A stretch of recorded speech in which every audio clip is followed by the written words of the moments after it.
Howard Yu is the Lego Professor of Management and Innovation at IMD Business School. Howard, great to have you here. Let's start with something positive, since the market seems to be waxing positive on the stock today. What's the best thing you saw here from Disney? Well, it does prove some kind of resiliency, and you begin to see there is actually a plan going forward. And it's not all bad, and we're going to get into that. But it is also a reflection for a long time, Disney have been building up its digital transformation. Yes, I mean, the theme park and many of the entertainment sector under massive pressure. But at the same time, investors and the market also see a way out as well, both short term and long term. Disney Plus obviously is one thing. But the bigger picture here is a lot of the digital transformation have been gone underway, whether it's theme park, whether it's getting more and more content. The Disney Plus seems to be getting off the ground in a nice way compared to other streaming services as well. So I think all in all, after the market calms down a little bit overnight, the investors really giving credit to the leadership team as well. So can they get out of it through Disney Plus in the form that exists right now? Are they going to have to create more specific content geared towards it, skip the theaters or something since nobody's going to theaters? Are we going to see them really fall on this product even more?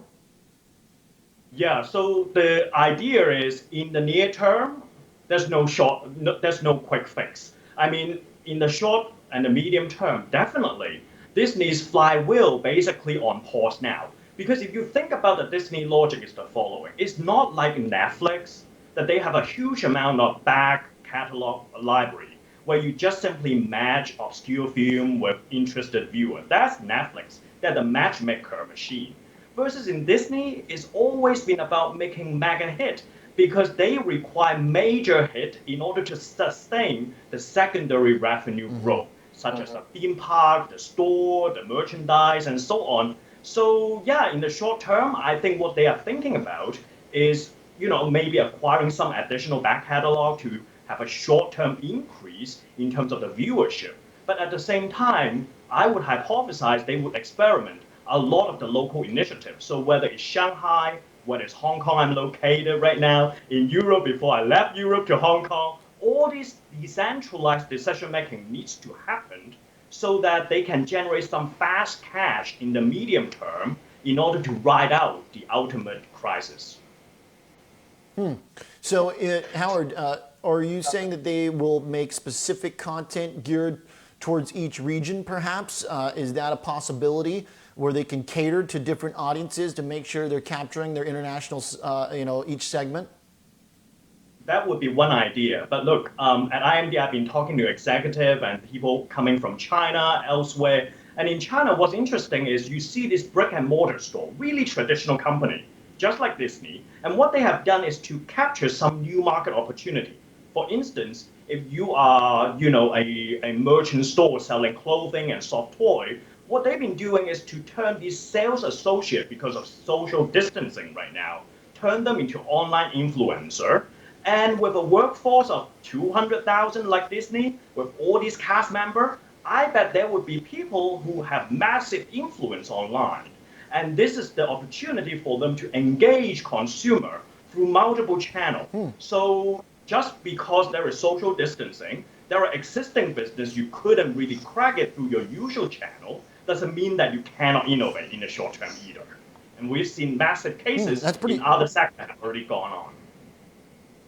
It's pretty interesting, the idea of maybe using some kind of celebrity-driven outreach or some type of virtual event. I think that's a pretty interesting idea to consider. Now, the question is whether that part and combined with Disney Plus will be enough profit generation while parks are slowing. What do you see from the connections in China, Howard? How are the parks faring as China's kind of our test ground here for a return back to normal? Are they open? Are people going? Because China was a big part of their expansion the last several years. I know. So here is the good news as well as the bad news. I mean, China is massive for Disney. I mean, the Shanghai theme park opened a couple of years ago, is a $5 billion investment, right? So they are reopening in May. So it's just the latest news by end of May, potentially they will beginning to slowly open. The one in Hong Kong, still we don't have a definite announcement at this moment yet, but the problem is both China as well as in Hong Kong, particularly here in Hong Kong, we are talking about single digit of new corona cases. Then Disney can begin to think about reopening in the region. So which means that in order to achieve that level of new cases, single digit growth in Florida and California before we can reopen those theme parks, I think we're talking about 2020 or universal vaccination arrive and so this is where the theme park is under enormous pressure. Just like many of the sport arenas, stadium, they are facing exactly the same situation alongside, of course, with the cruise line. Which is why I think in this medium-term strategy, even when it doesn't move the needle in a big mile, it is critical to show to investors we have a strategy to move forward, and this is a way to preserve cash in the meantime. And for the revenue versus profit dynamic, they still get a higher margin from outside the parks. The content consumption and the streaming is fairly high margin relative to parks. They'll get good parking money too in terms of that margin. But Howard, to put it all together here, the market right now seems okay with it, despite the fact that for this quarter, parks are only down 10%. Seems to suggest they're going to take a really big hit in the first half or maybe the first couple weeks of the next quarter. All that said, is this looking like the worst is past for the stock? Do you think that the big decline we had in Disney from $150 down to $104 right now has been enough to assume some of the worst case scenario?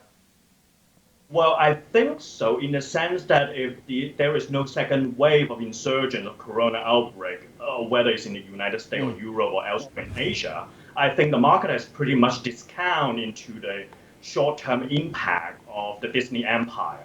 But if you compare to the big tech giant from last week, right? Disney right now is still down for like 30% compared to the beginning of the year, versus if you take Facebook, for instance, it pretty much recovered all the losses already. So in a way that I think the Disney situation is pretty much a reality check to mainstream businesses here in the United States as well as across Europe too.